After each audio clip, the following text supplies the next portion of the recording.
आज हम जानेंगे कि वुड का यूज कहां पर और किस तरीके से किया जाता है। हाय दोस्तों, मैं हूं शेखर, आपका दोस्त, और आप देख रहे हैं नोटी लोनी।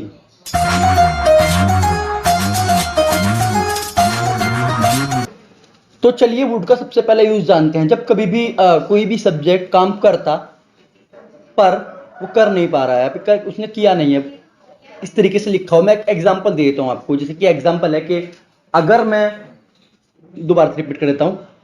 एग्जांपल है, मैं ऑफिस आता मगर मुझे कुछ काम था। तो इसमें हमको वुड यूज करना होगा। I would come office but I had a work.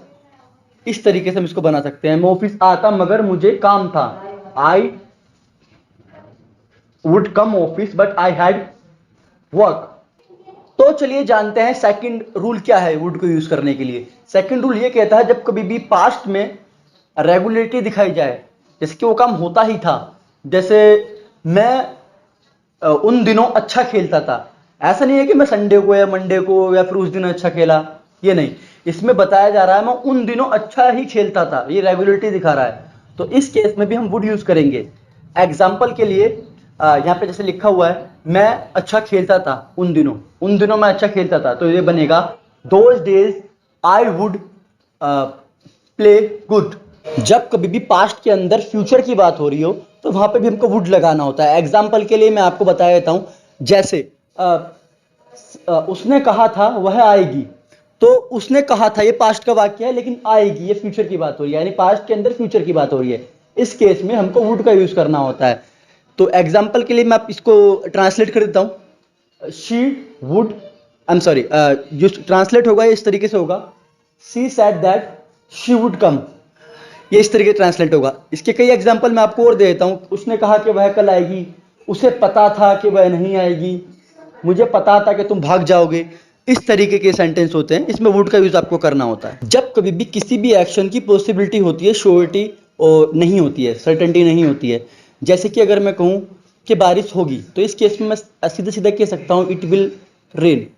अगर मैं श्योर नहीं हूं और मैं इस तरीके से कहना चाहता हूं कि हो आज मुझे लगता है कि बारिश होगी, अगर मैं कहता हूं कि मुझे लगता है कि बारिश होगी, तो इस केस में मेरे को वुड यूज करना होगा।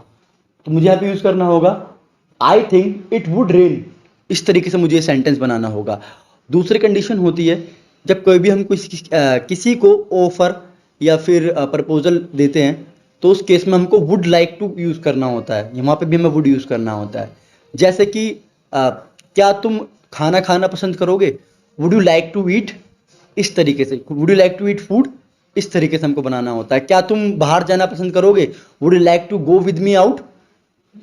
तो वुड के अगले यूज में, जब कभी भी हमको किसी से रिक्वेस्ट करनी होती है किसी भी काम के लिए या किसी भी चीज के लिए, तो हमको उस केस में वहां पर वुड लगाना होता है। जैसे कि मैं आपको बताऊं, अगर मुझे आपसे पेन मांगना है तो मुझे इस तरीके से बोलना होगा, would you please pass me that pain.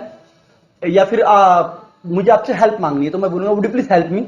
इस तरीके से हम वुड को यूज कर सकते हैं जब हम किसी से हमको हेल्प मांगना हो। तो आज के वीडियो यहीं खत्म करते हैं। प्लीज अगर आप चाहते हैं ऐसे ही नॉलेजेबल वीडियो आपको मिलते रहें, चैनल को सब्सक्राइब कीजिए, लाइक कीजिए और शेयर कीजिए। और कोई भी आपका डाउट होता है रिलेटेड एजुकेशन और इंग्लिश स्पीकिंग, आप मुझे कमेंट बॉक्स में ही पूछ सकते हैं, और डिस्क्रिप्शन में आपको ग्रुप का लिंक भी मिल जाएगा, आप उसको भी ज्वाइन कर सकते हैं, व्हाट्सएप ग्रुप का। Thank you.